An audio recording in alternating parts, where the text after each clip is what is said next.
Bonsoir tout le monde, je me fais un plaisir de vous retrouver pour cette soirée. Cette soirée sur la thématique du manque. Très régulièrement, je propose, dans le cas du cours pratique du module 1, les bases de la psychoénergie, une thématique différente à chaque fois, où nous allons explorer, nos propres cas de figure. Ces modules 1, ces cours pratiques sont différents des cours pratiques, que vous pouvez retrouver durant ma formation, puisque là on est nombreux. Durant ma formation, nous sommes 12, un groupe de 12 et nous nous voyons et nous parlons, pour que je puisse vous accompagner, de la meilleure manière qui soit. Ici, on va travailler sur ses propres cas de figure. On ne va pas apprendre à pratiquer l'outil, mais je vais donner un outil collectivement pour qu'on puisse aller, en exploration. Alors, si vous désirez en savoir plus sur la psychoénergie, sur notre fonctionnement, eh bien, je vous invite à regarder les documents qu'on vous a donnés, module 1. Ils ont d'ailleurs été remis à jour avec une nouvelle fiche sur les traumatismes. Cet espace de formation du module 1, il a été repensé aussi pour qu'on puisse retrouver toutes les thématiques et qui a lieu tous les 1 mois et demi. Par exemple, la précédente session, c'était, il me semble, les traumatismes affectifs, et c'était la solitude. Vous retrouverez la résilience, par exemple, les parts de soi, les parts du féminin et du masculin, la blessure d'impuissance. Voilà pour les mises à jour. Donc ceci, c'est dans dans votre espace de formation que vous avez, reçu, par mail, normalement. Alors, ce soir, pour la thématique du manque. Eh bien, je répondrai aux questions, quand je vous laisserai un espace, où vous pourrez allumer les micros si vous le désirez, même ouvrir la caméra pour ceux qui veulent. Mais n'oubliez pas que vous avez aussi la fenêtre chat à disposition si vous avez envie de partager quelque chose ou si vous avez, tout de même une question et j'y répondrai. La fenêtre chat, c'est un petit icône en fait qui est au bas, qui est une bulle de discussion et vous pouvez cliquer dessus sans problème. À chaque fois que je donne un atelier, je vais avoir les informations qui vont me traverser dans l'instant, donc j'ai besoin des fois de temps, pour, capter les informations et volontairement, mon collègue va venir couper vos micros et vos caméras pour que je puisse, continuer à rester dans le flux tout simplement. La blessure que nous allons voir aujourd'hui, c'est un mécanisme que nous créons inconsciemment en lien avec le manque. Le manque, à l'intérieur de nous, c'est comme un vide d'énergie qui va se créer parce qu'il y a un besoin qui n'a pas été comblé. Un besoin d'amour, un besoin de tolérance, un besoin de compassion, un besoin, de participation au cycle de la vie et aux événements. Pour exemple, si notre, grand-mère ou notre oncle est décédé et que nous sommes enfants, notre famille va peut-être juger: «Tiens, on va préserver le petit et il n'est pas judicieux qu'il dise au revoir à sa grand-mère ou il n'est pas judicieux qu'il vienne à l'enterrement». Tout simplement parce que ça pourrait le perturber. Et ainsi, l'enfant, lui, il a un besoin participatif, comme les animaux, on peut le voir, hein, qu'ils ont des besoins de cérémonie, et on va l'amputer de ce passage qui, lui aussi, en fait, va être important pour lui de célébrer le passage, parce que sinon, il y a un deuil qui n'aboutit pas. Il va y avoir le besoin de fraternité, le besoin de communion. On a tout un tas de besoins. Une des premières sources de besoins, c'est les parents, les référents et en particulier la mère. Dès, la conception, il y a un besoin de sacré. Le premier besoin, ça va être le besoin que nos parents nous créent en conscience. C'est-à-dire qu'on va naître de l'union de notre père et de notre mère qui ont volontairement envie de créer la vie et de collaborer ensemble pour créer la vie. Ceci va faire que l'on est dans des conditions où le sacré existe, parce que l'acte de création est un acte sacré. Et pour beaucoup, bien, on est né peut-être, comme un cheveu sur la soupe, peut-être qu'on a été très attendu et puis, il y en a d'autres où on est arrivé un petit peu plus tôt que prévu, il y avait pas un troisième qui était prévu et cetera. Pas avec cette personne-là, pas le bon moment. Il y a, dans la conception non désirée pour certains, déjà un besoin qui ne s'est pas installé, qui va créer un déséquilibre chez l'individu. On va poursuivre, intra-utérin, on a un besoin de se sentir aimé et reconnu par maman. Besoin de sentir que maman est psychiquement et émotionnellement disponible à sa grossesse et à l'enfant qui est à naître. On va poursuivre la route, donc on va avoir un besoin de quiétude aussi, un besoin de sécurité dans le ventre de maman. On va avoir aussi des besoins vitaux, donc sentir que toute la mécanique physique va prendre le relais avec le liquide placentaire. Et là, il peut se passer encore d'autres choses. C'est-à-dire que dans la matrice intra-utérine, dans la matrice maternelle, il se peut que les échanges d'apport, les échanges sanguins et placentaires ne se passent pas comme prévu. Et ainsi, inconsciemment, il va y avoir un manque qui va se créer et qui va ni plus ni moins créer un trauma. À chaque fois qu'il y a un manque, c'est en réalité un petit traumatisme qui va se créer. C'est comme si, inconsciemment, la part inconsciente en nous, et presque automatique, perdait confiance en la vie. À chaque fois qu'il y a un manque, c'est comme une zone arrachée sur notre ligne de vie et on va en fait perdre confiance. Donc ainsi, ce manque de confiance plus tard, pour répondre à ce traumatisme généré, eh bien on va créer tout un tas de mécanismes inconscients, des mécanismes que l'on va subir aujourd'hui. Un des plus courants va être celui de fuir son corps. J'y reviendrai dessus. Donc on va revenir sur les besoins qui ne sont pas comblés.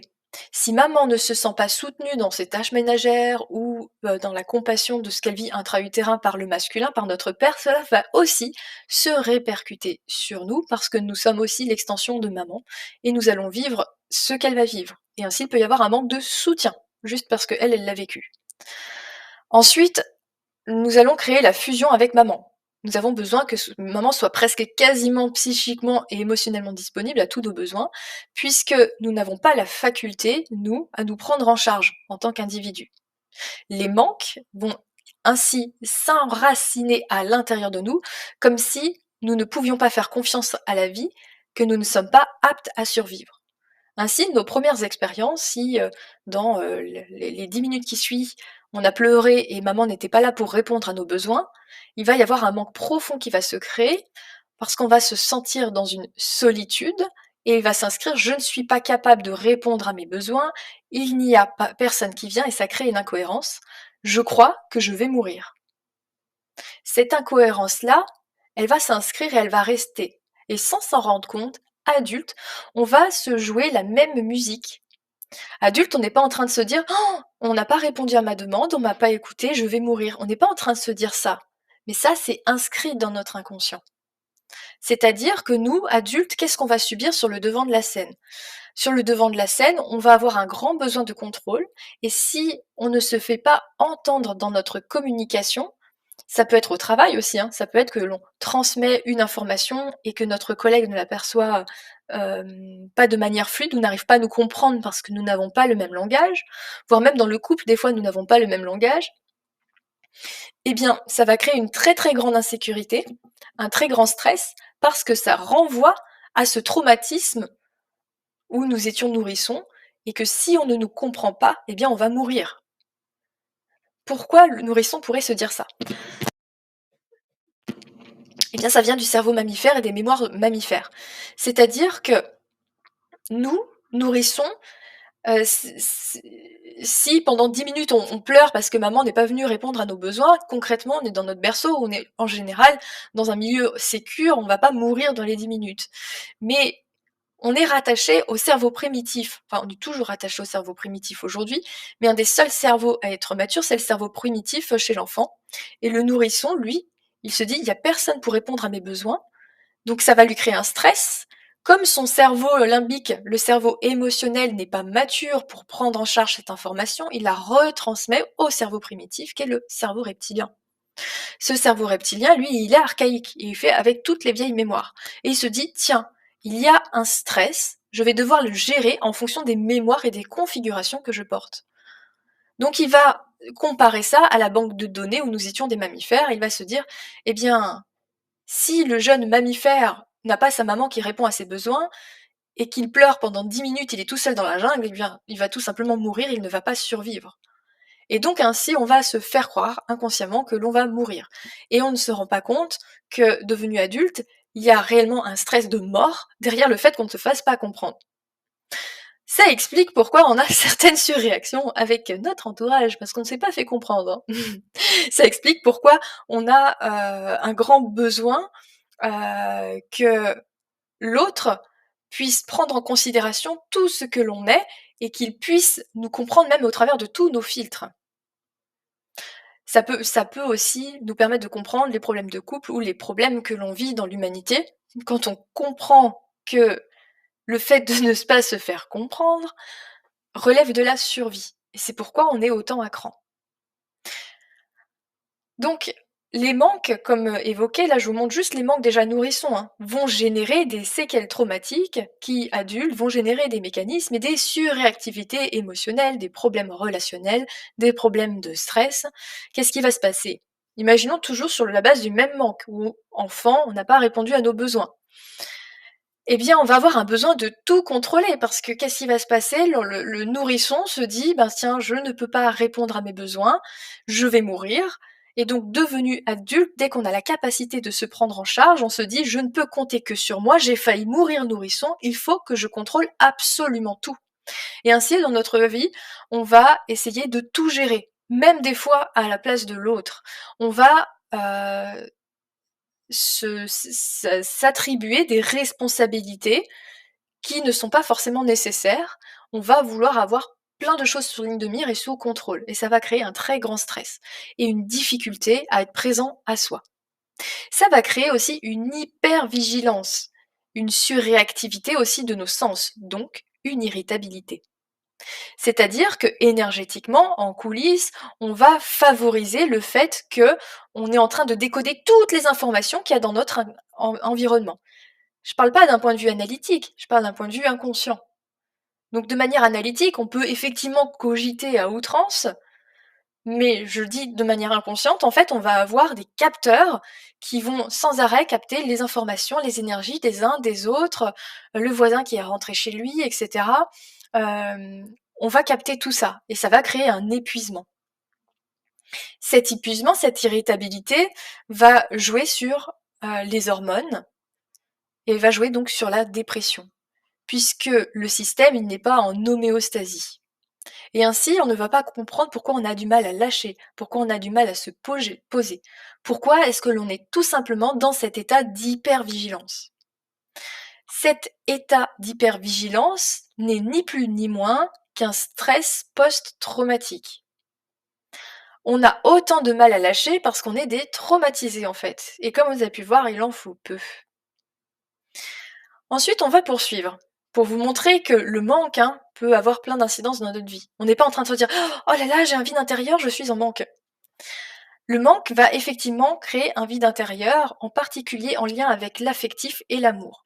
L'amour, pour nous, humains, c'est indispensable. D'ailleurs, au-delà d'être indispensable, on baigne dans un flux infini d'amour, tout comme un poisson est dans l'eau. Sauf que nous, on va se faire vivre le fait que l'on est hors de l'eau, que l'on est asphyxié et tari d'amour. Et pour un poisson, s'il était asphyxié et tari d'eau, eh bien, les conditions de vie seraient catastrophiques pour lui. Nous, qu'est-ce qui va se passer? Eh bien, on va certes manquer d'amour, on en manque tous plus ou moins, puisque de manière inconditionnelle, les premiers individus que sont nos parents et à la rigueur la fratrie, les premiers individus qui sont censés nous aimer inconditionnellement, bah, ils sont issus aussi des conditionnements de l'humanité. Donc nous, on va se référer par rapport à notre expérience de vie, comme si ces personnes qui étaient devant nous étaient les référents de l'amour, et leur capacité à nous aimer va venir étalonner une jauge d'amour, et on se dit, bah tiens, cette personne est capable de m'aimer, donc je me sens aimée. C'est-à-dire que les premiers étalonnages avec l'amour, avec notre capacité à sentir cette énergie qui ne dépend pas des gens, mais qui est tout autour de nous, dépend ainsi de nos parents, des premiers échanges que l'on a avec nos parents. Et nous, ce que l'on attend, c'est l'amour inconditionnel. Donc déjà là, ça crée un manque. Mais qu'est-ce qui va se passer? On va parler du manque et de la déception. Parce que le manque, c'est très vaste, je pourrais faire une semaine de séminaire dessus pour parler toutes les blessures et tous les dérivés. Mais aujourd'hui, spécifiquement, ce qui ressort, c'est en lien avec le manque d'amour. Alors là, on a vu que le manque était en lien avec la survie, effectivement, et que ça pouvait créer des surréactions de cet ordre-là. Mais on va aller plus précisément voir le manque d'amour ce soir, et c'est cette blessure-là précisément qu'on va regarder. Eh bien, figurez-vous que au-delà du fait d'avoir cette blessure, de ne pas avoir été aimé inconditionnellement comme l'espérait notre être profond, on va forcément vivre des déceptions, des désillusions. On va vivre des blessures, ni plus ni moins. Donc, ces blessures vont venir nous décevoir, donc venir blesser, voire briser notre cœur, nous décevoir vis-à-vis des personnes qui sont censées nous aimer. Et inconsciemment, ce qui va se passer vis-à-vis de cette déception, c'est que alors coupez les micros parce que ça me coupe dans l'élan. Je ne sais pas qui a le micro ouvert. Coupez bien le micro, sinon je peux pas continuer.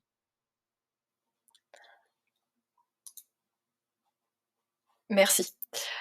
Alors, voilà. Alors, où est-ce que j'en étais? J'ai perdu le fil, donc je vais devoir, canaliser pour retrouver le fil. Alors, c'est en lien avec décevoir, c'est en lien avec l'amour. Oui, cette déception va créer une désillusion. C'est-à-dire que une personne qui nous aime et qu'on aime, qui vient nous blesser, et c'est pas forcément très gros, hein, c'est comme un vase qui viendrait se briser. Clac! C'est comme le sacré qui est massacré. Que ce soit de l'ordre de la trahison, que ce soit de l'ordre de l'injustice, on est puni à la place de l'autre, ou que ce soit parce que la personne elle est mal lunée, elle nous tourne le dos et on comprend pas qu'une personne qui nous aime d'un coup soit agressive avec nous ou nous tourne le dos. L'enfant il comprend pas trop les sautes de l'humeur du parent et pourtant quand on est parent on comprend qu'on est des sautes d'humeur. Et, et bien en fait cette blessure là va créer une désillusion. On a l'impression qu'on a pris l'amour qu'on nous avait donné comme un vase et qu'on était venu le fracasser. Et comme la personne qui nous a aimés et qui est censée nous donner que de l'amour nous a fait mal, on va penser, c'est pas possible que l'amour fasse mal. Alors il n'y a pas d'amour. Alors je n'ai pas été réellement aimée. Mais imaginez que l'amour qu'on nous a donné, c'est comme ce pot de crayon. On a rempli d'attention, d'amour, d'énergie, l'enfant, par l'amour des parents, par l'observation de l'enfant, par la prise en charge, par la présence psychique, émotionnelle. On a eu des moments de partage, des moments de célébration ensemble. Et imaginez, à 7 ans, ce bocal à crayon, il est bien rempli de l'amour de maman et de papa. Et imaginez que, à un moment, on a une déception. Notre père nous disait: «Écoute, ce week-end, je t'emmène, promis, on ira dans les bois ensemble, on ira cueillir des champignons, on passera un moment ensemble». Et puis il ne tient pas sa promesse. Et puis finalement, il emmène notre frère au foot. Donc il y a une grosse blessure. Comment l'être qui nous aime peut nous faire cette trahison de ne pas tenir sa promesse? Et que maman, un jour, elle va être mal lunée et elle va venir nous agresser verbalement ou pas vouloir nous voir, fermer la porte, s'enfermer. Et nous, on va pas comprendre en tant qu'enfant. On va penser que c'est notre faute et qu'elle nous aime pas. Comment? Et on va ressentir une douleur. On va se dire: «Oh, mais maman, elle m'aime pas aujourd'hui. Comment c'est possible? C'est elle qui m'aime. Papa me trahit. Comment c'est possible? C'est lui qui m'aime». Et tout ce pot de crayon, rempli de l'amour que nous ont donné papa et maman, eh bien, on va tout simplement le vider comme ça fait trop mal, et on se dit: «C'est pas possible. En fait, ils m'ont pas aimé». Et notre capital d'amour qui était en nous, eh bien, c'est comme si on était venu le vider. Du moins, c'est une illusion le vider. On va se rendre compte qu'il est là, ce capital, hein. Donc cette jauge d'amour à l'intérieur de nous, elle est toute vide. Et là, on va vivre le manque. Donc il y a à la base déjà le déséquilibre en tant qu'humain où on n'a pas l'amour inconditionnel, mais en plus, on va se faire vivre le manque à cause des désillusions. Et c'est de ce manque-là que je veux vous attirer l'attention aujourd'hui. Ce manque illusoire que l'on a créé. C'est comme un gros vide à l'intérieur de nous parce qu'on a eu l'impression qu'il n'y avait pas d'amour. Alors quand je vous disais on l'a vidé, c'est une illusion en réalité. Parce qu'on va aller libérer aujourd'hui ce voile de l'illusion que l'amour n'était pas là. C'est nous qui nous sommes fait croire que l'amour ne peut pas faire souffrir. C'est donc qu'il n'y avait pas d'amour. Et là, on a vidé le pot à crayon. Est-ce que ça va pour vous pour l'instant? Alors pour certains, ça peut venir bouger certaines choses, ça peut venir faire remonter des sensations, des émotions au travers du ventre. Il y en a qui disent ça tombe à pic, et ben il n'y a pas de hasard, hein.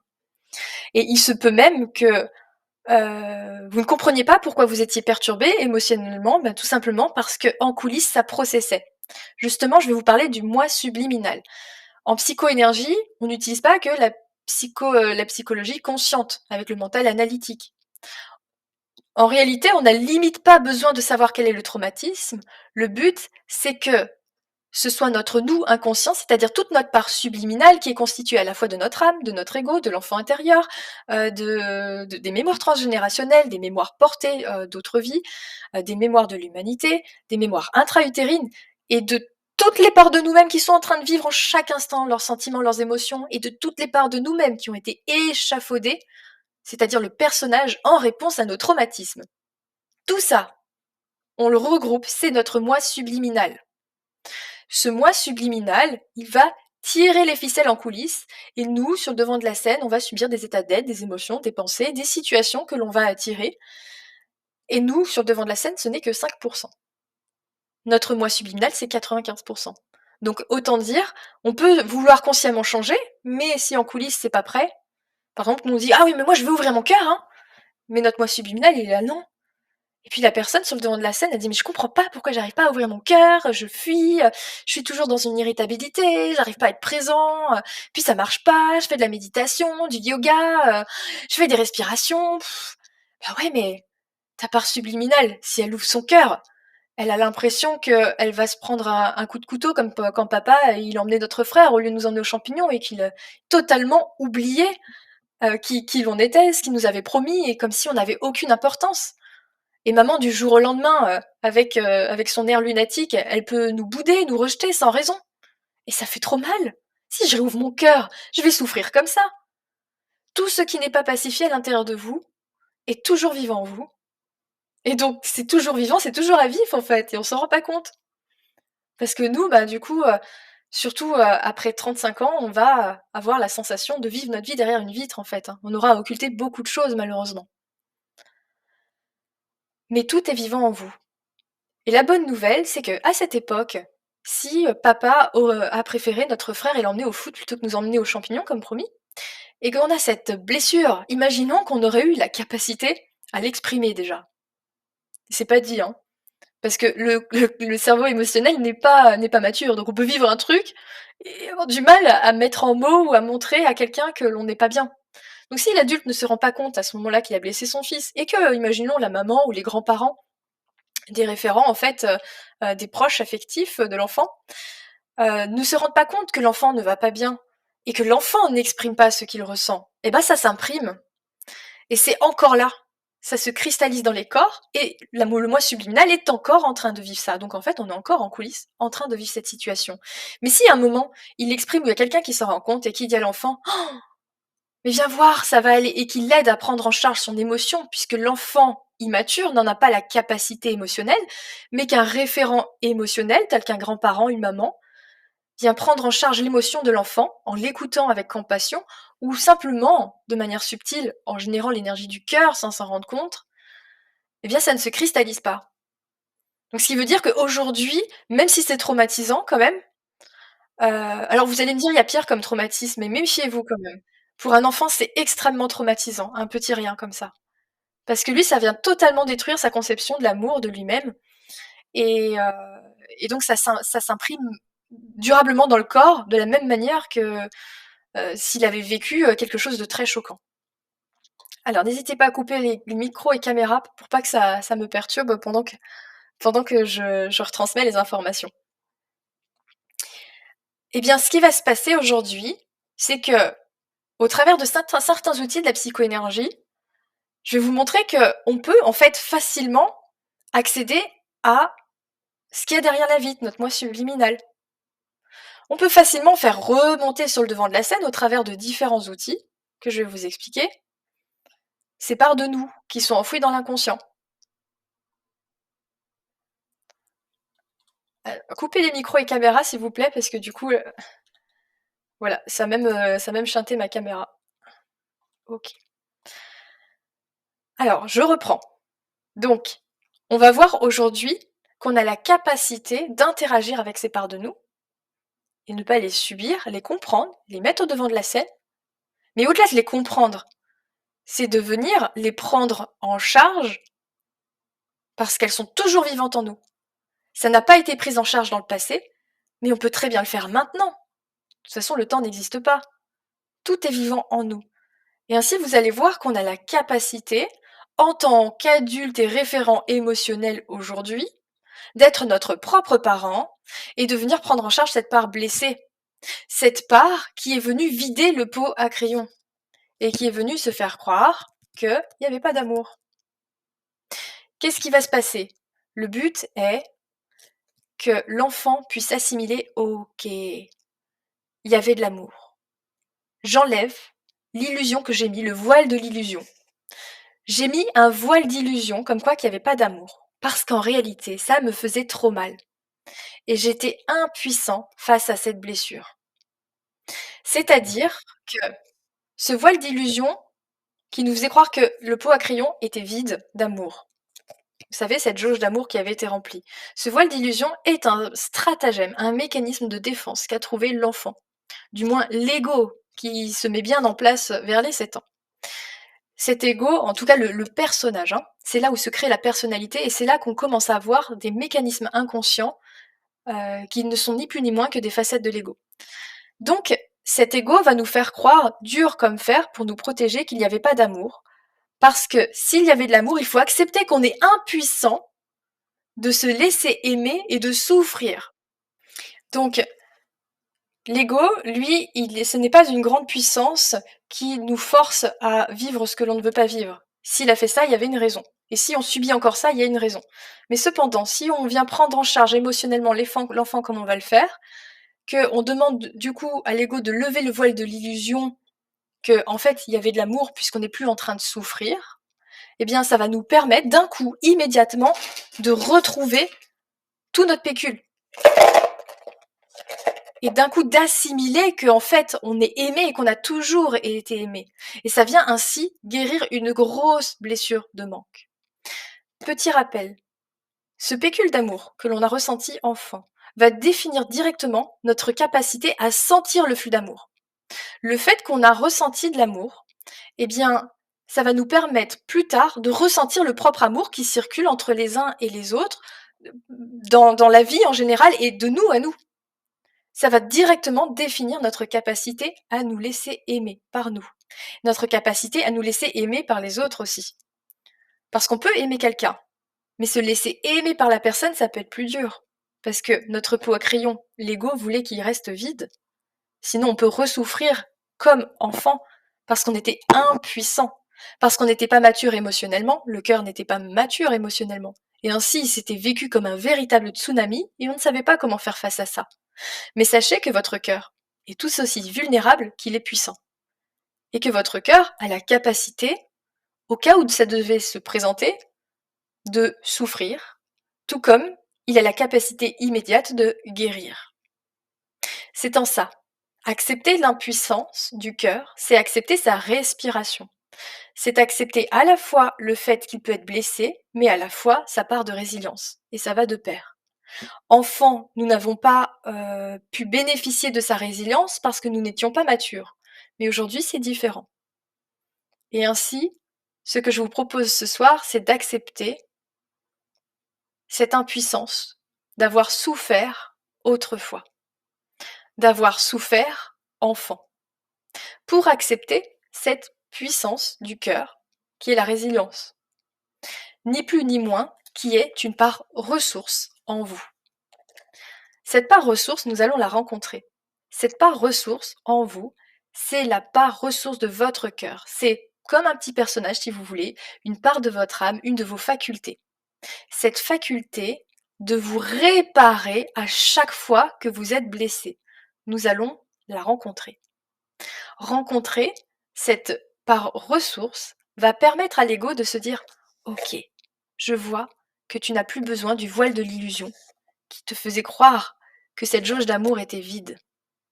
Puisque je vois que même si tu vis une déconvenue avec quelqu'un qui t'aime, tu ne vas plus souffrir autant parce que tu as la capacité de résilience. » Alors, comment est-ce que l'on va s'y prendre? C'est là où on va voir différents outils. En premier lieu, on va voir une part blessée de vous. On va voir un âge précis. Si vous ne voyez pas l'âge, c'est pas grave. Si vous ne savez pas quel est l'événement, c'est pas grave. Vous savez, c'est votre moi subliminal qui fait tout en coulisses. Des fois, en psychoénergie, on va précisément dire: «Eh ben voilà, c'est à tel âge, avec telle personne, tu as vécu tel truc». Mais en réalité, c'est juste un point de repère pour le mental. On n'en a pas besoin. Oui, on fait ça parce que ça nous permet de comprendre notre histoire. Mais ce qui va venir guérir dans le fond, c'est de manière subliminale, c'est d'interagir avec cette part blessée. Remontera celle qui doit remonter, faites confiance à ça. Même si vous n'avez pas mis le mot dessus, même si le mental analytique, il se dit c'est à quel âge que j'ai eu cette blessure, c'est avec qui, c'est avec quoi. Faites confiance à ce qui est. Vous allez peut-être même voir qu'il y a des ressentis au travers de votre corps, et c'est à ça que je veux vous amener au plus concret possible pour que vous puissiez comprendre, waouh, il se passe quelque chose. Donc je vais utiliser le plan éthérique pour faire remonter cette part blessée. Cette part blessée, c'est celle qui a créé le manque. C'est celle qui s'est amputée de l'amour. C'est celle qui a préféré quoi? Je suis trop blessée, il n'y avait pas d'amour, et qui a vidé le pot à crayon. Cette part-là, peu importe l'âge qu'elle a, elle va ainsi se transposer devant vous sur l'éther, sur le plan éthérique. Ici, le plan éthérique, c'est un plan semi-matériel, c'est-à-dire que les informations, elles ne sont pas aussi denses que la matière, hein, c'est-à-dire que ma main, elles sont densifiées suffisamment pour qu'on les touche, suffisamment pour qu'on sente la texture de l'air qui est différent. À l'aide d'une technique telle que le clair ressenti, nous allons favoriser ce toucher éthérique pour rentrer en contact avec la part de nous qui est apparue devant nous. Alors ça va pas vous faire un effet de quelque chose qui sort et qui se met devant. Pourquoi? Parce qu'en réalité, tout est en vous. Et c'est ni plus ni moins qu'une empreinte qui apparaît. Un peu comme un miroir, si vous voulez. Ainsi, vous allez pouvoir avoir cette part de vous devant vous, mais elle ne va pas s'extraire de vous, vous voyez? D'ailleurs, ça va être intéressant. Parce que cette part de vous qui est devant vous, vous allez la ressentir au travers de votre corps, ici, intrinsèque, tout en la touchant. C'est juste pour prendre en considération, waouh, il y a cette part de moi. Et ça va faciliter le travail. Donc une fois qu'on aura vu cette part blessée, on va venir prendre en charge ses émotions, je vous accompagne. Et puis, on va venir récupérer notre part ressource.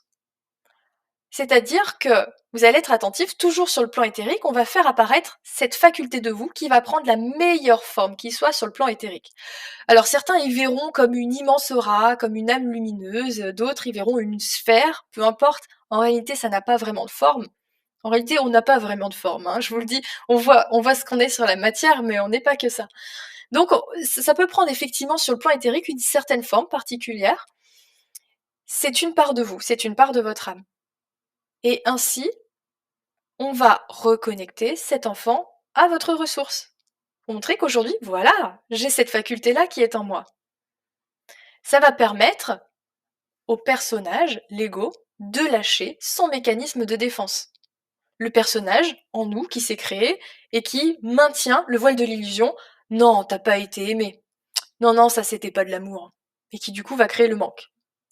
Ce personnage qui est là pour nous protéger crée un mécanisme de manque, et en voyant que l'enfant qui a souffert est pris en charge par notre faculté de résilience, il fait confiance et va libérer le mécanisme de défense, parce que le traumatisme n'est plus.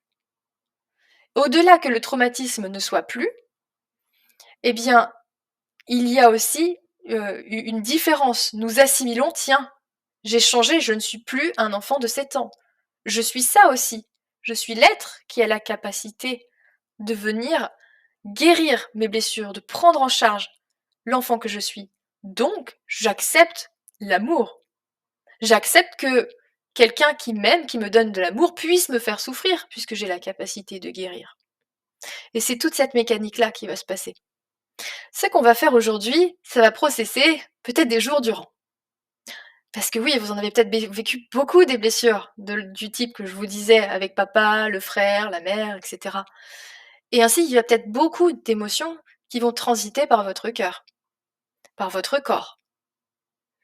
Donc accueillez tout simplement les jours qui suivent, les sensations, sans vous dire «Ah mais je vais pas bien», etc. Juste laissez ce qui est en vous. Faites confiance à ce qui est en train de processer en coulisses. Je vous donnerai aussi un petit tips à la fin de l'atelier pour les jours qui suivent lorsque vous sentirez que vous êtes perturbé émotionnellement. Mais chaque chose en son temps. Alors, je vous invite à prendre une position confortable.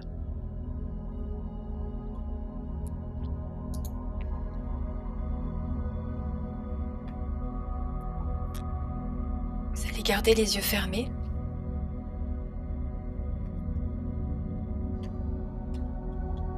Et respirer dans l'espace de votre corps.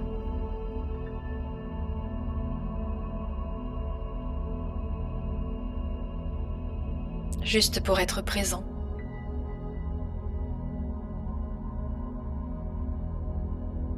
Pour apporter une attention toute particulière à ce corps. Ressentir ce qui est peut-être en train de bouger.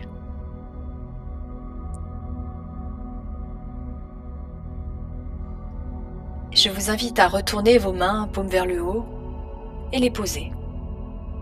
Les poser sur vos jambes, sur les côtés, pour que vous soyez tranquillement installés et que vos paumes soient tournées vers le ciel.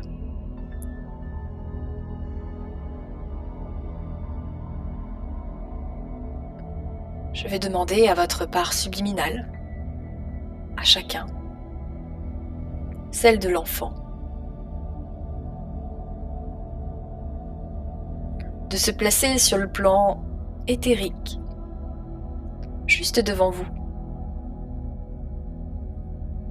Peu importe l'âge à laquelle vous apparaissez, l'énergie va se densifier. On peut sentir comme s'il y avait quelqu'un qui était là. Sentir la teneur de son énergie.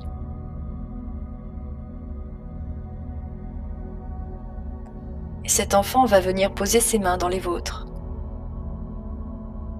pour établir un contact.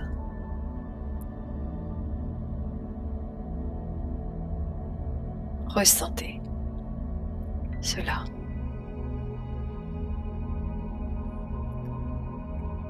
Cet enfant est en lien avec la blessure de manque,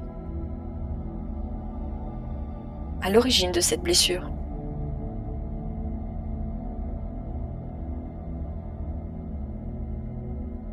Parce qu'il a été déçu de l'amour, des êtres qui étaient censés les aimer inconditionnellement. Cet enfant croit que l'amour n'est pas là, qu'il ne le nourrit pas en chaque instant.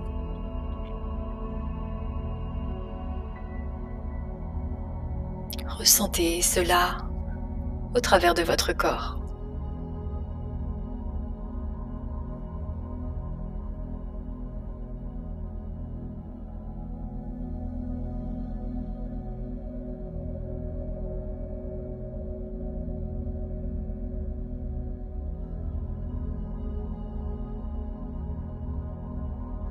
Et vous pouvez toucher la sensation, toujours une main connectée à cet enfant, prendre une de vos mains et toucher la sensation de votre corps qui vous appelle, car c'est cet enfant qui est sous cette sensation également.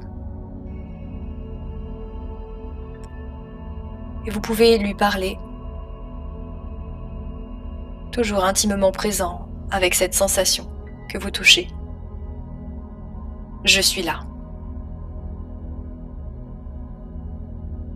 Vous êtes en train de réinformer votre mental, tous vos systèmes,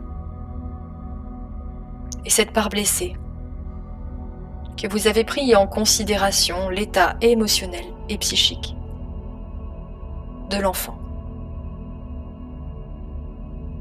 Là où personne ne l'avait fait auparavant. Ressentez cela, que ce soit agréable ou non.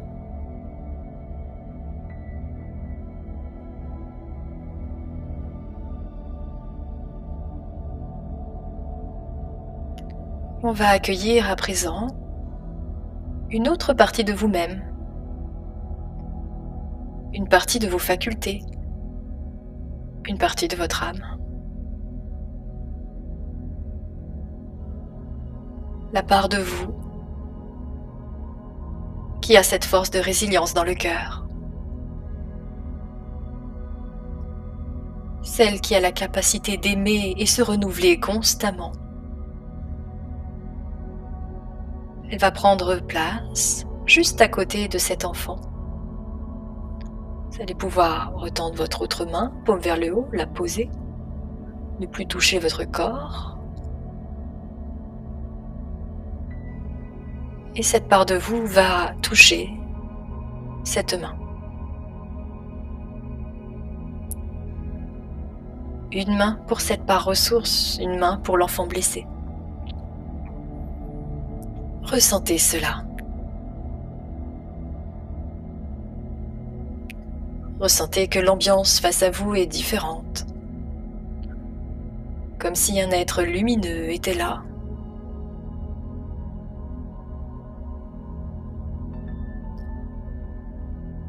Cela va sans rappeler la présence de certains êtres de lumière, de certains êtres chers qui se veulent rassurants. Mais ici, c'est vous. Cette faculté réside en vous. Cette faculté sur laquelle vous vous êtes appuyé sur d'autres personnes auparavant. Prenez conscience que vous êtes cela. Et on va joindre nos deux mains, de la meilleure manière qui soit, pour relier la main de cet enfant à la main de cette part ressource.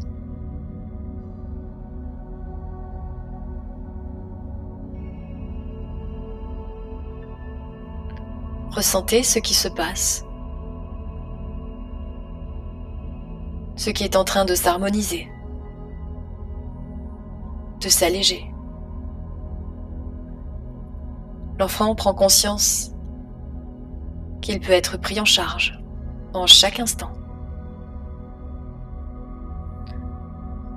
Tous vos systèmes à l'intérieur de votre corps changent.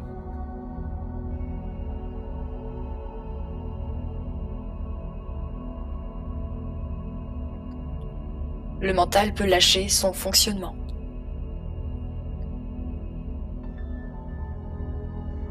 Celui de vous protéger par l'illusion que vous n'avez pas été aimé,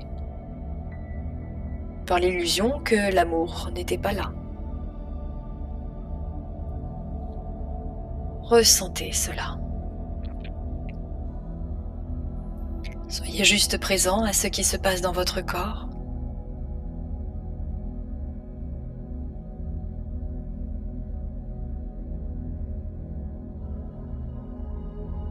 Cela est vécu intérieurement comme une réorganisation de votre structure. Des conflits, des schémas lâchent. L'énergie circule. Que cela soit agréable ou non, cela processe.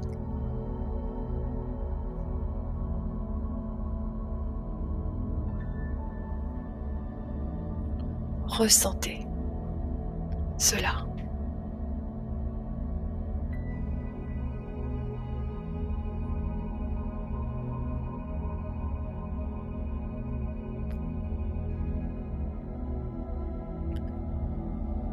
Peu à peu, vous récupérez votre capacité à vous sentir aimé. Cet amour n'est plus déchu. Et le capital d'amour qui était en vous va processer pour retrouver sa place initiale. Respirez cela. C'est toute votre configuration qui change.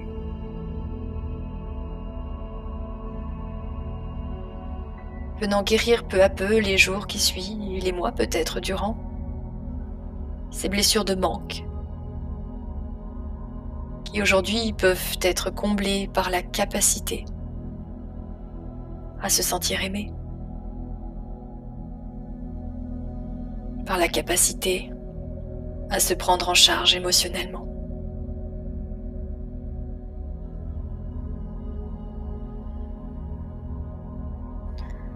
Laissez ouvrir votre poitrine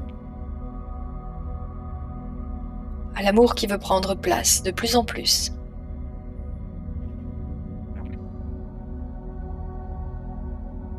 C'est comme si l'ensemble de votre structure pouvait monter encore plus en vibration pour accueillir ce qui est. durant toute cette transformation. N'oublie- N'oubliez pas de respirer grand, d'ouvrir grand les épaules, la poitrine, comme si on voulait laisser plus de place.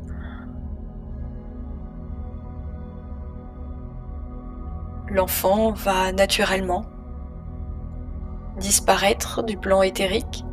L'empreinte n'est plus, mais il demeure en vous. Tout comme cette part ressource qui est en chaque instant là. Ressentez à quel point vous êtes peut-être différent.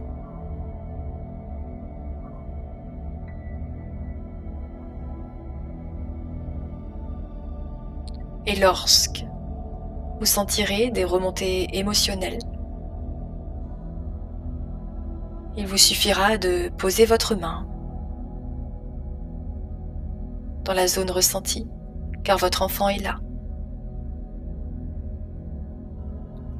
Et juste lui demander de se connecter à la ressource qui est en vous, tout en lui disant « Je suis là » et ressentez cela.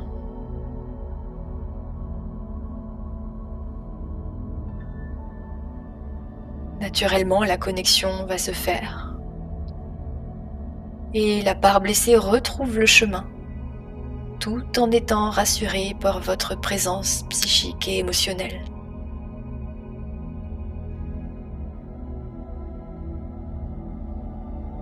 Je vous invite à être présent en tant qu'observateur lorsque vous ferez cela.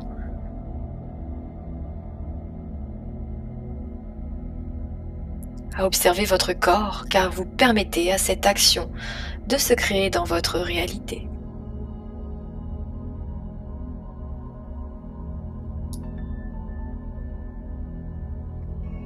Naturellement,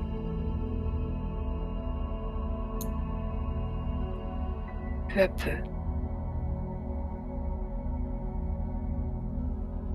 vous allez revenir dans l'ici et maintenant complet, présent.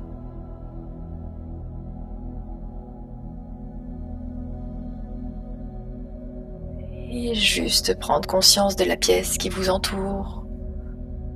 Ouvrir les yeux à votre rythme.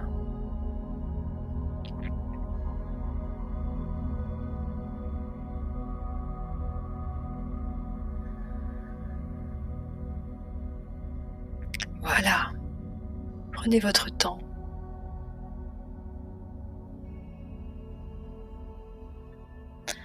Je vous félicite pour ce travail. Je vous félicite pour votre honnêteté, pour être venu rencontrer cette partie de vous.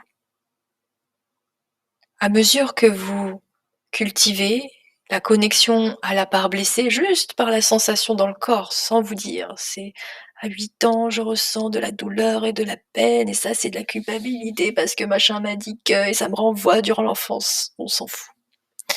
Juste ressentez pleinement la sensation et soyez présent avec elle. Vous êtes présent avec l'enfant. Vous pouvez, si vous le désirez, réécouter cette bande-son qui vous sera offerte en replay aussi. Si vous avez besoin d'être accompagné, ou vous pouvez vous souvenir tout simplement, allez, je demande à mon enfant d'apparaître sur le plan éthérique. Si vous avez besoin d'une empreinte, vraiment de le sentir, ça peut aider aussi. C'est ceci qui va cultiver peu à peu cette connexion avec votre intérieur, avec votre moi subliminal, de plus en plus cultiver à la présence, et de plus en plus amener la réparation. Sinon, on peut passer notre vie derrière une vitre et ainsi laisser cet enfant qui est encore en attente en fait d'être pris en charge émotionnellement. Cet outil, il est pour vous. L'outil que j'ai utilisé ici, c'est les parts de soi. C'est une méthode que j'ai mis en place et que j'enseigne en psychoénergie. J'enseigne, je pense, une centaine d'outils au travers de la formation complète. Les parts de soi, ça m'aide à comprendre tous les petits personnages en coulisses, à la fois le moi blessé, à la fois le personnage qui vient, créer des mécanismes. Vous savez, Lego qui a vidé le pot à crayon là, pour nous protéger, hein. Ça fait mal parce que du coup on se sent pas aimé, on se sent vide, on se sent manque, vide existentiel et cetera. Tous les mécanismes en plus que ça engendre, hein. Du coup, on va être chiant, on va être irritable, on va être en stress, on va être contrôlant, on va attirer des situations. Ça génère tout un tas d'engrenages en fait. Mais en fait, il a fait ça pour nous protéger, parce que c'est nous et parce qu'on s'aime. Ça on l'oublie. Bon, tout ça pour dire que les parts de soi, hem, c'est aussi un outil que l'on voit, à la fois la part blessée et cette part ressource aussi. Sentir que, ben, on a cette faculté-là et le but, c'est de reconnecter des fois une part blessée et une part ressource et pouf, les mécanismes, ils lâchent. On a cette faculté à aller, rencontrer toutes ces parts de soi et en fait, c'est très, très simple d'aller dans l'inconscient. Il y a plein, plein de techniques. J'en évoque plein aussi dans le module 1, au travers alors elles datent un peu les vidéos, hein.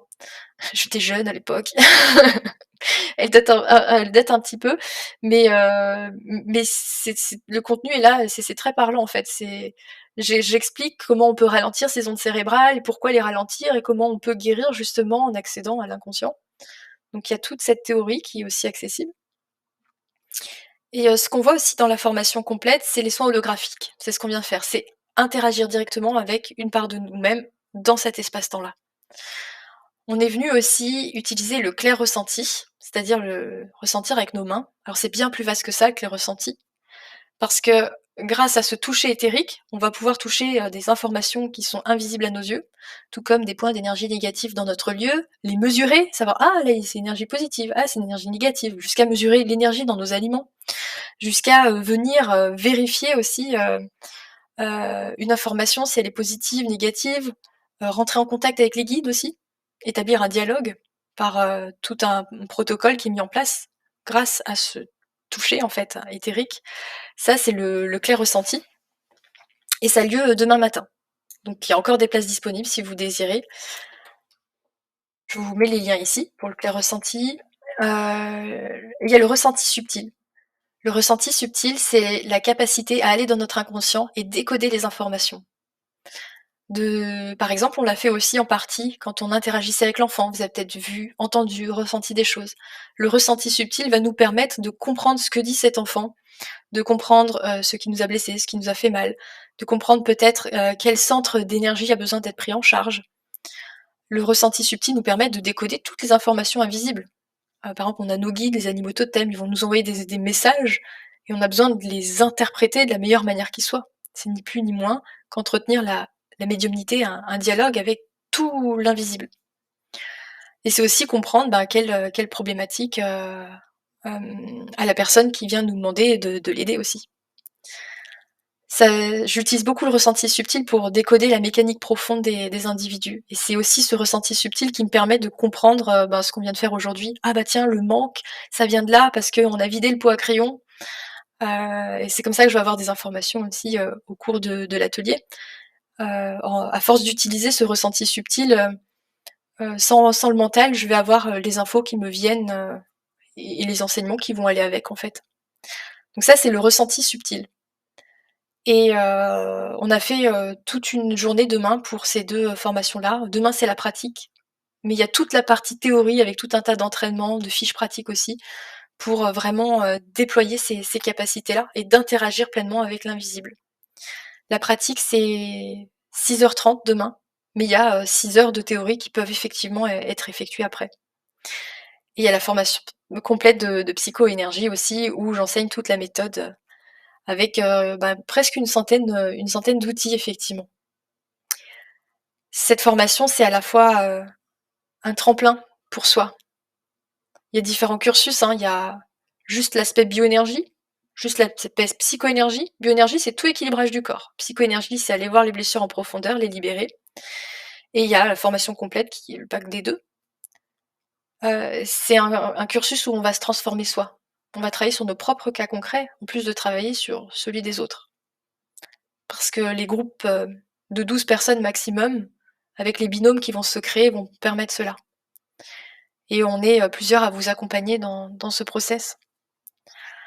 Voilà, je me fais un plaisir de répondre aux questions, quelles qu'elles soient, si ça concerne, ces formations dont je viens de vous évoquer ou si ça concerne, ce qu'on vient de travailler. Ce qu'on vient de travailler, ce que vous avez pu ressentir aussi, je suis, libre de vous écouter ou de répondre à toutes vos questions. Et si vous n'avez pas de questions, je vous dis dans ce cas à tout bientôt et cette thématique sur le manque, elle va se retrouver dans votre espace de formation, le module 1, où on a répertorié tous les ateliers qui sont en lien avec cette thématique-là. Et dans ce cas de figure, je vous dis à tout bientôt pour la prochaine thématique, je ne sais pas laquelle encore, et je vous souhaite une bonne digestion. Je coupe le micro et la caméra et je reste dans la salle pour ceux qui désiraient, heu, entrer en contact avec moi. À tout bientôt pour les autres et merci pour vos belles énergies, ici présentes.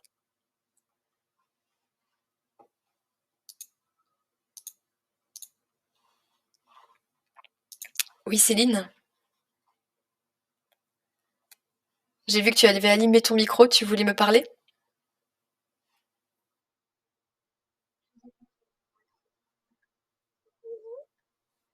Ah bah, pas de souci, il y aura le replay, il y aura le replay. Alors, on me dit: «Combien de fois conseillez-vous de faire cet exercice?» Dès que vous en ressentez le besoin. Moi, ça fait presque partie de mon quotidien. C'est-à-dire, je me pose même plus la question: «Attends, je me pose». Là, je l'ai fait juste avant de venir vous voir. Là, j'avais, 15 minutes, je me suis posée dans mon canapé et en fait, je sentais, que j'avais du mal à investir le corps et là, je me suis dit: «Ah, il y a quelque chose en coulisses qui se passe, je suis pas forcément, bien ancrée». Ça me Je suis perturbée, ouais, c'est ça. Je me sentais pas très, très bien et donc je me suis posée et j'ai juste posé ma main sur la sensation et j'ai écouté cette sensation et j'ai même caressé mon ventre en disant: je suis là» et j'ai senti que j'avais même pas besoin de passer par le plan éthérique, hein, a avec l'habitude, je sens pleinement en moi cet enfant qui est là et pouf, j'ai senti qu'il y avait quelque chose qui s'était, dénoué, qui s'était apaisé. Donc quand vous en ressentez le besoin, voilà. Est-ce que c'est normal les grands frissons après? Ah oui, c'est normal, les bâillements, les courbatures, le chaud, le froid, mais ça bouge, ça transite, votre corps éthérique, il est en plein mouvement en fait, hein. Il y a vraiment, c'est comme si on avait, libéré plein de nœuds et d'engrenages qui étaient bloqués et ça recircule, ça reprocesse. C'est en train de revenir en équilibre et en harmonie. Alors du coup, la machine, elle est pas très bien huilée et il se peut qu'on passe par certains désagréments et ça fait partie du travail aussi. C'est tout à fait normal. Voilà, mais le pire des cas, moi, quand j'ai libéré des très gros traumatismes, oui, je suis allée jusqu'au vomissement, diarrhée, éruption cutanée, oui, effectivement, ça peut aller jusque-là dans certains cas de figure. Il y en a qui disent qu'ils n'avaient pas envie de revenir. Alors, merci Elodie. Comment gérer le manque de la perte d'un jumeau in utero en faisant l'exercice? Il y a un gros traumatisme au travers de la perte du jumeau. Il y a à la fois le manque, mais il y a à la fois la culpabilité du survivant, il y a à la fois le besoin de complétude, il y a à la fois l'espèce de blessure et sensation d'un paradis perdu. Il y a comme plusieurs couches, effectivement, il y a plusieurs couches. Pour ce qui est du manque, oui, ça va pouvoir aider, mais je conseillerais de te faire accompagner pour cette blessure précisément parce que, bah, c'est comme en psychoénergie, on va voir, le consultant va venir nous voir pour une thématique précise et puis dans cette thématique précise, on va voir la blessure du manque avec les outils, qu'on a à disposition ou qui nous viennent dans l'instant et puis à la fois, bah, on va voir, bah, tiens, il y a aussi la culpabilité du survivant là. Ah et puis là, il y a des liens d'attachement fusionnels. Ah et puis là, elle est coupée d'elle-même. Ah, elle a cru qu'elle mourrait elle-même. D'accord. Donc selon les personnes, il y a toute une mécanique qui est mise en place et c'est pour ça qu'en psychoénergie, on retrouve autant d'outils parce que ça permet de prendre en charge, le problème de la racine, hein, jusqu'au dénouement et c'est toute une construction autour d'une blessure, en fait, hein. On est une mécanique assez complexe. Alors Oui, on me voit plus, c'est vrai, j'ai pas rallumé ma caméra pendant que je répondais aux questions. Heu, j'attendais s'il y avait des questions justement. Sinon j'étais comme ça devant la caméra là, toute seule et même si je suis à l'aise, devant la caméra, c'est vrai que je préférais éteindre encore. Alors, est-ce une expérience de paix intérieure induite par le protocole? Super mental inside. Alors je vais essayer de répondre à ta question. Effectivement, c'est une question super mentale et quand je réponds à une question super mentale, je dois me brancher au mental de la personne pour comprendre et du coup, ça fait un nœud aussi puisque je me branche à une fréquence mentale. Donc pour mieux y répondre et je vais répondre peut-être à côté de la plaque, mais la réponse dont tu as besoin dans l'instant, je vais juste me brancher comme ça. Alors, oui, c'est une expérience de paix intérieure, mais elle n'est pas forcément induite. C'est pas quelque chose qui est induit, c'est quelque chose qui est intrinsèque, c'est quelque chose qui est intimement vécu. Il y a d'une part le relâchement, de la pression que tu exerces sur ta structure par la présence à ton corps et ça fait un bien fou. C'est comme: «Ah, il est revenu, enfin». Mais il y a à la fois tout ce qui est en train de processer en coulisses. C'est comme, imagine ton enfant qui était encore, comme ça en état de choc, on sait pas pourquoi et là enfin on le prend en charge et on lui fait un câlin. Moi je vois ma fille quand elle pleure, elle fait et elle est petite, hein et du coup je la prends dans les bras et elle s'apaise. Donc ce qui fait que ses émotions et son traumatisme dans l'instant ne s'impriment pas. Donc forcément ça vient créer un «Ah» et il y a une paix intérieure qui est là. Alors, quel degré de conscience devons-nous avoir de l'enfant intérieur? Vraiment le ressentir, le voir, simplement imaginer ou faire comme si? Pareil, c'est une question mentale, mais il y a pas de souci, je vais y répondre de la meilleure manière qui soit. Comment puis-je répondre à Daniel? Il y a pas de degré de conscience, il y a pas besoin de le ressentir. Le seul degré de conscience qu'il y a à avoir, c'est d'être présent. Suffisamment présent, ça ne veut pas dire de conscientiser des choses, des sensations. C'est justement de lâcher sur l'obtention d'une information ou d'une sensation, de lâcher sur le «Est-ce que j'y suis? Est-ce que je fais bien?» Le fait de savoir qu'il se passe quelque chose, c'est le plus grand levier. Le fait de savoir qu'il se passe quelque chose, eh bien, tu lâches complètement prise sur, sur le résultat et donc tu lâches le mental et ça facilite le process. Alors, il y a quelqu'un qui a ouvert le micro, est-ce que vous vouliez poser une question?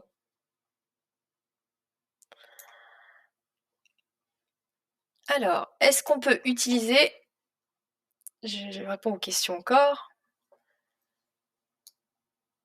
Ah Maëva, avec tous les ateliers que je fais avec vous, je vais avoir un cœur énorme et tout recousu.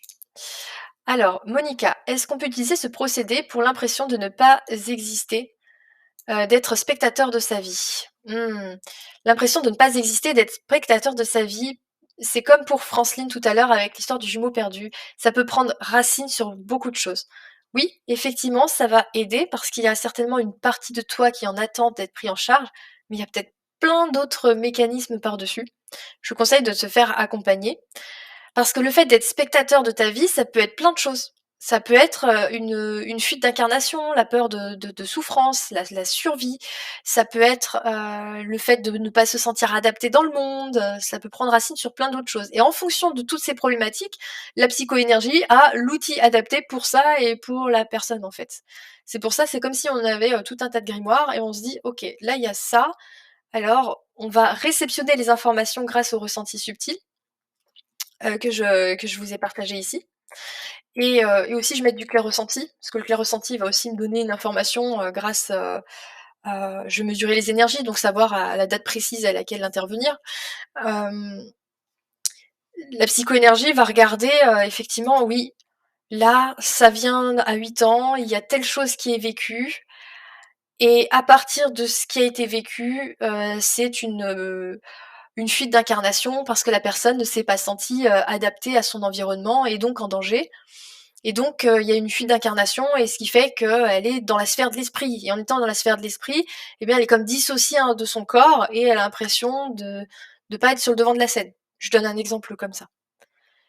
En fonction de ce qu'on a trouvé, bah, voilà, ça c'est une fuite d'incarnation à cet âge-là, qu'est-ce qu'on fait? Et on va utiliser tel outil ou tel outil. Voilà. Alors, hem,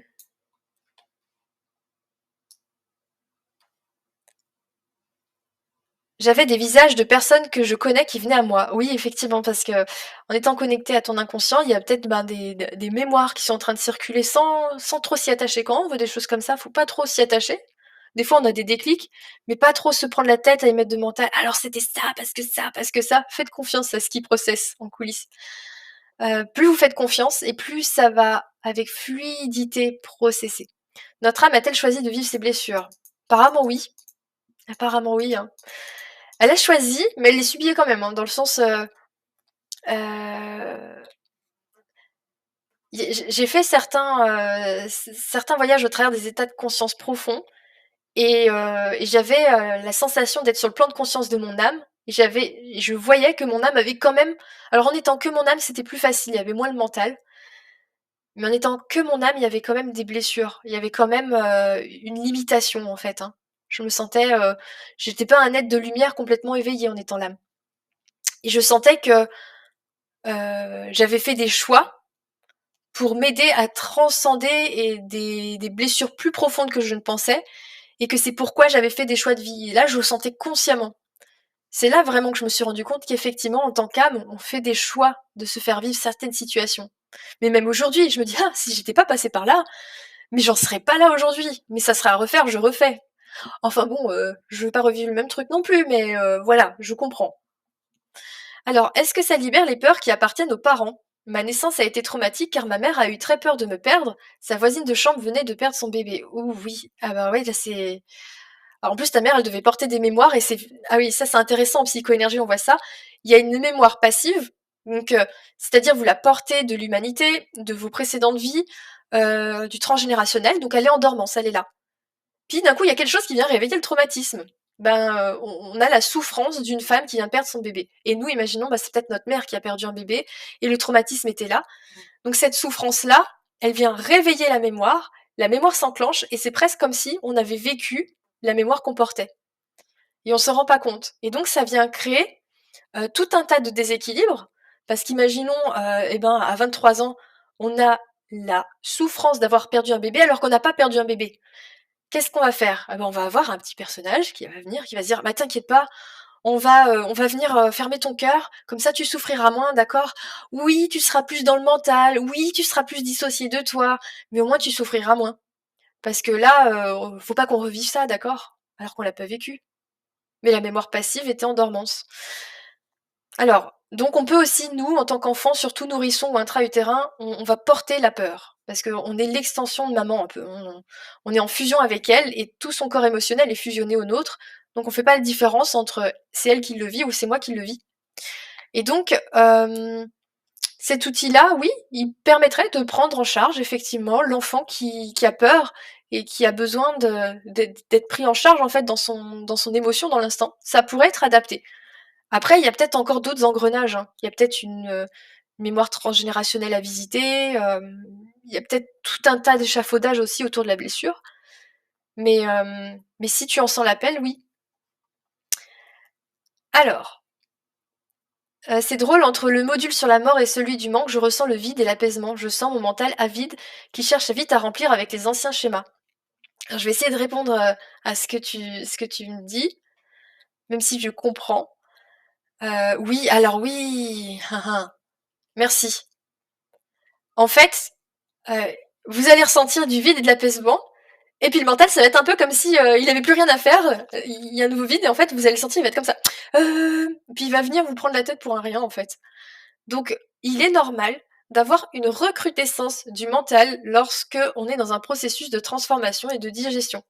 Donc on se dit: «Waouh, c'est génial, j'ai touché du doigt ça, j'ai compris et cetera», et 3 jours après, le mental, il revient au galop, mais plus fort encore et on n'arrive pas du tout à être présent, on n'arrive pas à s'écouter et ni à mettre en pratique des fois certains outils qui marchent super bien.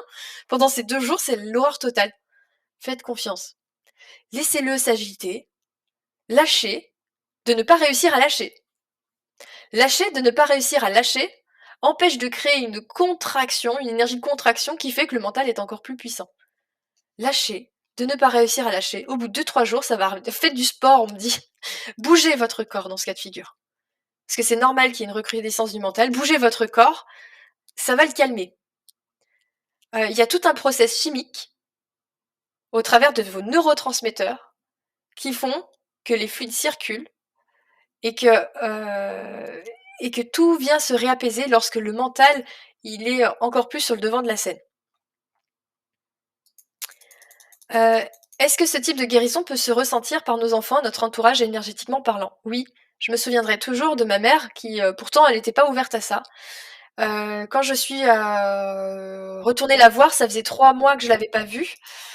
Hem, alors, heu, ça faisait 3 mois que je l'avais pas vue et elle me dit, «Qu'est-ce que tu as fait sur moi? Parce que je me sens totalement différente, tu as travaillé sur moi ou quoi? Je me sens tellement bien en ce moment». Je dis: «Sur toi, non, pas du tout, mais j'ai beaucoup travaillé les blessures transgénérationnelles que j'avais et j'ai beaucoup travaillé sur moi». Donc naturellement, ça s'est répercuté sur elle. Je ne fais pas d'ingérence. Alors, cet exercice permet de guérir nos blessures connues et inconnues, puisque c'est le moi subliminal qui travaille. Mais comment va-t-on se rendre compte qu'on est guéri? Ah ah! Bah, tu vas te rendre compte qu'il y a du changement. Tu vas te rendre compte qu'il y a du changement. Hem, Tu n'as plus les mêmes réactions face à certaines situations. Tu vas te rendre compte qu'il y a de nouvelles situations que tu attires. Tu vas être de plus en plus connecté à toi-même, de plus en plus présent, conscient de qui tu es, de ce que tu veux, de ce qui te fait vibrer. De plus en plus souvent connecté à des états d'être auxquels tu n'étais pas connecté avant. L'incarnation induit-elle également la prise en charge de notre histoire transgénérationnelle, raccrochée à notre costume issu de notre clan matériel? L'incarnation induit-elle également la prise en charge de notre histoire Oui, oui, c'est d'ailleurs pour ça qu'on fuit l'incarnation.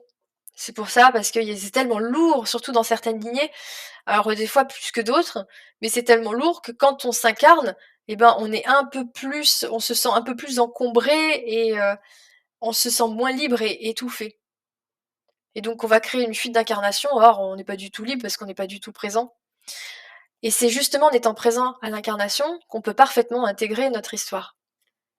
Et, et ne plus fuir et ne plus subir le costume à cause de toutes ces mémoires. Alors, merci pour cette question Samuel, merci Elodie pour tes réponses, c'est très puissant. Oui, exactement, je suis très dans le mental dissocié, je suis sûre que c'est lié à cette naissance. Peut-être que ma mère a culpabilisé que je sois en vie, et donc moi aussi. Ne pas exister et se sentir coupable de tout. Oui, effectivement, il y a tellement d'engrenages derrière une blessure, comme tu le dis Samuel. Il y a peut-être la culpabilité du survivant qui est là. Et la culpabilité d'avoir fait peur à sa mère. Je suis un nourrisson. Elle a peur de me perdre. Elle se torture. Je crée un grand chamboulement dans sa vie. Imagine, pour rappel, ta maman a une mémoire passive qui est devenue active. C'est un gros tsunami dans sa vie, puisque la mémoire devient active, elle a l'impression de perdre un enfant, inconsciemment. Donc le mental, il va essayer de fermer le cœur, il va essayer d'appuyer sur tous les boutons comme un sapin de Noël là qui clignote dans tous les sens, pour essayer de trouver des stratagèmes pour qu'elle ne vive pas le traumatisme qu'elle a vécu autrefois. Nous, enfants, qu'est-ce qu'on se dit? Inconsciemment, on se dit: «Waouh, j'ai foutu le bordel en naissant». Et il y a la culpabilité qui peut arriver, et la sensation de vouloir disparaître, de pas vouloir exister. On va faire en sorte de se faire tout petit, de taire qui l'on est. Et encore aujourd'hui, on peut se trimballer tous ces mécanismes et on n'ose pas exister pour nous à cause de ça. Voilà. Voilà ce que peut permettre aussi la psychoénergie, hein, c'est de prendre en compte tout ce panel, de comprendre toute cette mécanique, comment elle s'articule. Donc je vous dis à demain pour ceux qui le désirent, qui désirent nous retrouver au travers de ces 2 formations. Donc je pense que vous aurez pas le temps de faire, les 6 heures de théorie, mais c'est pas grave. S'il y a la pratique qui est faite d'un côté et la théorie avec tous les exercices et tous les outils d'un autre côté, ça match aussi. Je vous dis à tout bientôt et je me fais un plaisir de vous retrouver.